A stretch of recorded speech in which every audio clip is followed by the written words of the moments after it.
आपसे है और अब हमारे साथ जुड़ रहे हैं बीजेपी से सुधांशु त्रिवेदी जी। सुधांशु जी, आमिर का आपसे भी सवाल है। नमस्कार सुधांशु जी।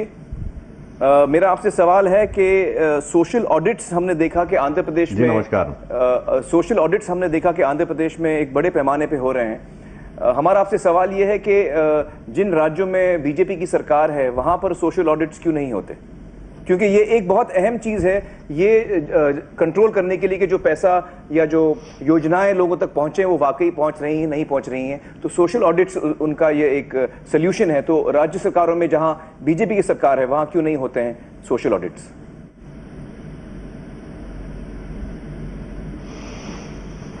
देखिए, जब एफिशिएंट एडमिनिस्ट्रेशन होता है तो हमें इस तरह की चीजों की आवश्यकता कम पड़ती है। बीजेपी की भिन्न भिन्न सरकारों ने अपने अपने तरीके से ऐसे कई इंस्ट्रूमेंट्स डिवाइस किए हैं। जैसे मध्य प्रदेश पहली सरकार थी जिसने कि यह तय किया कि जब भी कोई काम दिया जाएगा, सर्टेन उसने वर्क्स आइडेंटिफाई किए, उसका एक निश्चित समय उन्होंने निर्धारित किया कि इतने समय में इस कार्य को होना है। यदि नहीं होना है तो संबंधित व्यक्ति की जिम्मेदारी है, संबंधित अधिकारी की। तो क्या होता है कि इससे करप्शन को कंट्रोल करने में ऑटोमेटिक बहुत हद तक आपको एक सहायता मिल जाती है, क्योंकि इतने दिन के बाद उस अधिकारी को उसका उत्तर यस या नो में देना है। आज करप्शन का सबसे बड़ा कारण क्या है कि आपने कोई चीज दी और कोई उस फाइल पे बैठ गया 2 महीने, 4 महीने, 6 महीने, अब उसकी मजबूरी हो गई कि दिन में। लेकिन सुधांशु जी, जो हम लोगों की बातें सुनते हैं, सुधांशु जी माफ कीजिएगा मैं आपको इंटरप्ट कर रहा हूं, लेकिन जो लोगों की बातें सुनते हैं हम देश भर से, वो चाहते हैं कि वो खुद सवाल पूछें। एक औरत कहती है कि भाई जब मैं अपने बच्चे को 10 रुपए देती हूँ मार्केट जाने के लिए और उसमें कहती हूँ कि तुम बीड़ी ले आओ या कुछ चाय की पत्ती ले आओ, तो मैं उससे हिसाब मांगती हूँ। मैं पूछती हूँ कि भैया ये पैसा कहां खर्चा हुआ। तो इसी तरह से सोशल ऑडिट जो है एक लोकतंत्र में, क्या आपको लगता है कि सोशल ऑडिट्स नहीं होने चाहिए? अगर मैं कहूं कि मेरी सरकार बड़ा अच्छा कर रही है, आप सोशल ऑडिट ना करें, हमारा सोशल ऑडिट करने की जरूरत ही नहीं है, क्या ये सही जवाब है?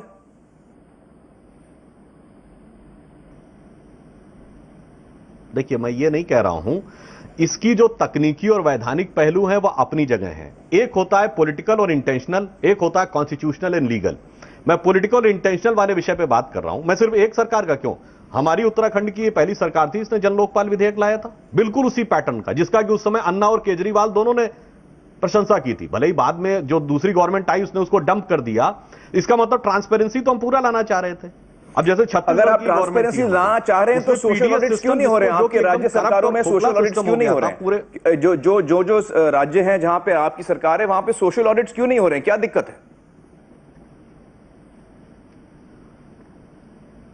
क्या वहां के लोगों को अधिकार नहीं है? देखिए, मैं आपसे यही कह रहा हूं कि इसके जो कॉन्स्टिट्यूशनल और लीगल एस्पेक्ट हैं, जी नहीं, मैं इसीलिए तो कह रहा हूं ना, ट्रांसपेरेंसी, एफिशिएंसी और लोगों तक प्रॉपर जस्टिस पहुंचाने के लिए भिन्न भिन्न राज्य सरकारों ने अपने अलग अलग प्रकार के कदम उठाए हैं। और इवन आप देख लीजिए कि प्लानिंग कमीशन के भी डाटा में किसी भी इंप्लीमेंटेशन में, चाहे सेंट्रल गवर्नमेंट की स्कीम हो, बीजेपी रूल्ड स्टेट्स हमेशा नंबर 1 पे है। इवन याद करिए 20 पॉइंट प्रोग्राम इंप्लीमेंटेशन जो इंदिरा गांधी का ड्रीम प्रोजेक्ट था, हमेशा बीजेपी सरकारें आती थी, 2010 के बाद रैंकिंग बंद कर दी गवर्नमेंट ऑफ इंडिया ने। तो मैं ये भी कह रहा हूं, जब आप अलग जगह जा रहे हैं, सवाल ये नहीं कि बीजेपी आगे या कांग्रेस आगे, हम तो जनता के मुद्दे उठा रहे हैं। एक छोटा सा ब्रेक लेते हैं, ब्रेक का छोटा सा वक्त है सुधांशु जी।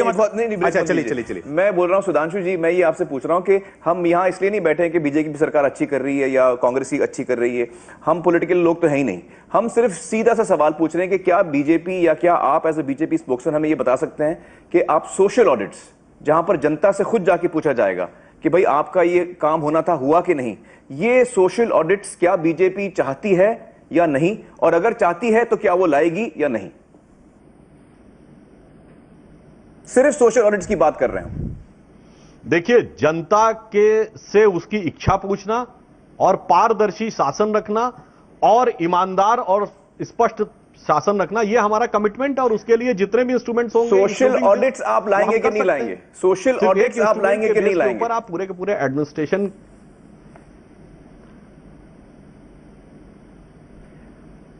सोशल ऑडिट मैं आपसे साफ कह रहा हूं, इंटेंशन क्या है? Social audit, transparency, social audit के भी जो प्रावधान होंगे वो भी करेंगे हम लोग। हम मगर ये बातें जो आप कह रहे हैं, इन चीजों के मैंने दोनों बात कहे, कॉन्स्टिट्यूशनल, लीगली, आप जनता को कितना कॉन्स्टिट्यूशनल अधिकार प्राप्त है मैं आपको एक उदाहरण देना चाहता हूं, इम्प्लीमेंटेशन हो पाएगा या नहीं चाहता हूं। आंध्र प्रदेश में सोशल ऑडिट जो पावर डेलीगेटेड है वो स्टेट गवर्नमेंट के पास है। मेरी बात सुन लीजिए, आंध्र प्रदेश में एक बड़े पैमाने पे सोशल ऑडिट्स हुए हैं। वहां पर 8000 सरकारी अफसरों को या तो बर्खास्त किया गया है या उनको नौकरी से निकाला गया, उनको सस्पेंड किया गया है। तो ये एक बहुत बड़ी बात है, एक कॉमन इंसान के लिए बहुत बड़ी बात है कि मेरे लिए ये काम होना था, नहीं हुआ, मेरा पैसा छीना गया और उसके वजह से जो ये भ्रष्ट सरकारी अफसर है उसको सजा मिली। तो ये बहुत एक बड़ी ताकत है। सोशल ऑडिट्स हिंदुस्तान में हर जगह होने चाहिए। तो आपको नहीं लगता कि बीजेपी इसे सपोर्ट करना चाहिए?